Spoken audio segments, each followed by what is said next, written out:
USPAP 7-hour National Update Course 2022 through 2023, page 4. What is the USPAP publication with Lisa Desmarares?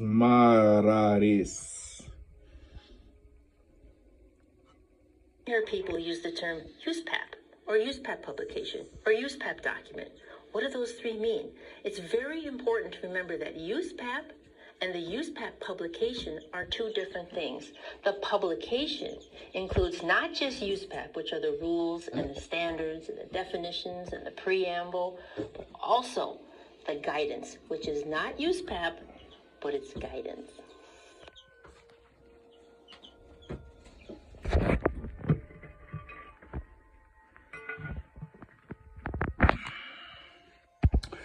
What is the USPAP publication? In this course, the expression USPAP publication is used to refer to USPAP and the guidance that is in the bound publication with USPAP. For instance, the publication that includes USPAP, the advisory opinions, AOs, and frequently asked questions, FAQs, and the index. As you may recall from previous courses, USPAP is only a small part of the publication. USPAP consists of the preamble, definitions, rules, for instance, ethics rule, competency rule, record-keeping rule, scope of work rule, and jurisdictional exemption rule, and standards 1 through 10.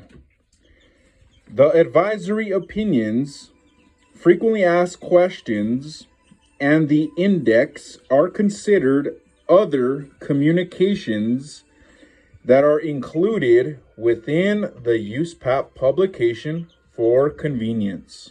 End of page.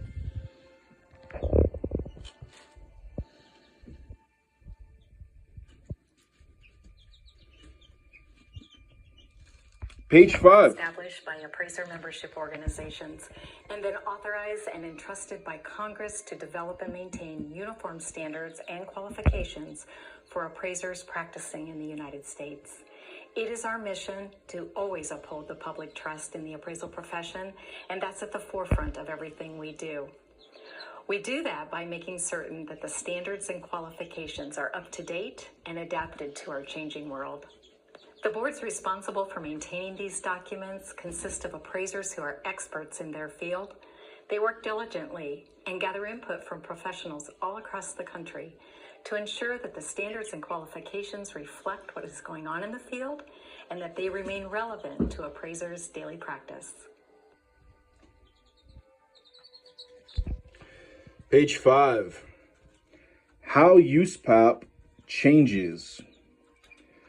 The umbrella of public trust in the appraisal profession is of paramount importance to the Foundation's Appraisal Standards Board, ASB, when it considers and adopts changes to USPAP.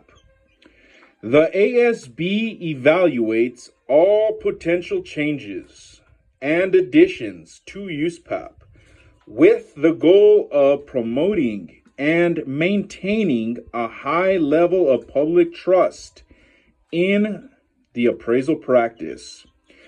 The process is transparent and allows for and encourages the input of appraisers, users of appraisal services, and other interested parties through written and oral public testimony on proposed changes. End of page. Page 6. Learning objectives for Chapter 1. Upon completion of this chapter, participants will be able to summarize the process of editing and revising USPAP, explain the importance of public comments in the revision process. End of page.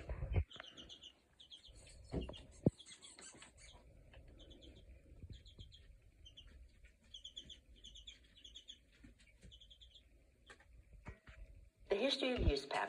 The very first USPAP was only 36 pages long, and it was retained in a loose leaf binder. Over the years, when changes were made, the loose leaf binder was opened up and people put a new copy of the changes into that binder. So as you can imagine, most people all had a different copy of USPAP. The intent of USPAP has always been that it would be a living document so that it could react to changes in the marketplace. As such, when new editions came out, we moved from 1-year editions to 2-year editions, and currently we're on a 3-year edition. For the next edition of USPAP, the ASB will be deciding when that effective date will begin and when it will end. Page 7, History of USPAP. The first edition of USPAP was developed in 1986 through 1987 by the HOC Committee on Uniform Standards and copyrighted in 1987 by the Appraisal Foundation. Prior to the establishment of the Appraisal Standards Board of the Appraisal Foundation in 1989, the uniform standards had been adopted by the regular member organizations of the Appraisal Foundation and were recognized throughout the United States as the generally accepted standards of appraisal practice. At its organizational meeting on January 30th, 1989, the ASB unanimously approved and adopted the original uniform standards as the initial appraisal standards promulgated by the ASB. The expectation at that time was, as it remains today, that the ASB may alter, amend, interpret, supplement, or repeal these standards after exposure to the appraisal profession, users of the appraisal services, and the public in accordance with established rules of procedure. End of page.